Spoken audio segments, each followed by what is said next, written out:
പതിവ് പോലെ ഈ ദിവസം ഓർത്തെത്തിയ ജനങ്ങൾ പത്മനാഭസ്വാമി ക്ഷേത്രത്തിന്റെ കിഴക്കേ ഗോപുര നടയിലെത്തി.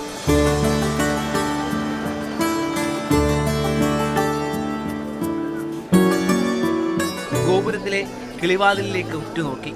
ആദ്യം തെളിഞ്ഞു കണ്ട സൂര്യപ്രഭ അസ്തമിക്കാൻ തുടങ്ങിയപ്പോൾ കണ്ടുനിന്നവരുടെ പ്രതീക്ഷകൾ പോലെ മങ്ങി.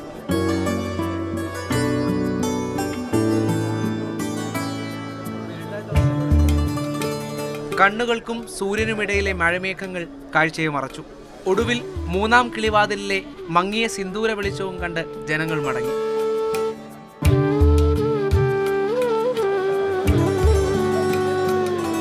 കാണാൻ പറ്റിയില്ല. നല്ല പ്രതീക്ഷയോടെ ആയിരുന്നു വന്നത്. 3:30 സ്കൂൾ വിട്ട് 3:45 തൊട്ട് ഇവിടെ നിൽക്കുകയായിരുന്നു. കാസർഗോഡ് വന്നേ ഇവനല്ലേ രാവിലെ വന്നിന് എന്നിട്ട് ഒന്നും കണ്ടില്ല. കുറച്ച് കണ്ടു മക്കളെ, പിന്നീട് കാർമേഘം വന്ന് അടഞ്ഞു പോയി മക്കളെ. അപ്പൊ അടുത്തവരും കാണാൻ പോയെ. മേഘത്തിന്റെ ഒരു പ്രശ്നം കാരണം ഒന്നും കാണാൻ പറ്റില്ല. കണ്ടോ? സൂര്യനെ കണ്ടോ? കണ്ടാടാ നീ? കഴിഞ്ഞ വർഷത്തെ മനോഹരമായ നയനാനുഭവം പ്രതീക്ഷിച്ചെത്തിയവരാണ് നിരാശയോടെ മടങ്ങിയത്. ഭക്തിയും കൗതുകവുമാണ് വിശ്വദർശനത്തിനായി ഒഴുകിയെത്തുന്നത്. ജ്യോതിശാസ്ത്ര പ്രതിഭാസമാണ് വിശ്വം അഥവാ ഇക്വിനോക്സ്. സൂര്യൻ ഭൂമധ്യരേഖയിലൂടെ കടന്നുപോകുന്ന പ്രതിഭാസം. ക്ഷേത്ര ഗോപുര നിർമ്മാണത്തിലെ വൈദഗ്ധ്യവും പ്രകൃതിയും ചേർന്നൊരുക്കുന്ന അത്ഭുതമാണ് ഈ ദിവസങ്ങളിൽ സംഭവിക്കുന്നത്. മാർച്ച് സെപ്റ്റംബർ മാസങ്ങളിലാണ് വിഷുവും ഉണ്ടാകുന്നത്.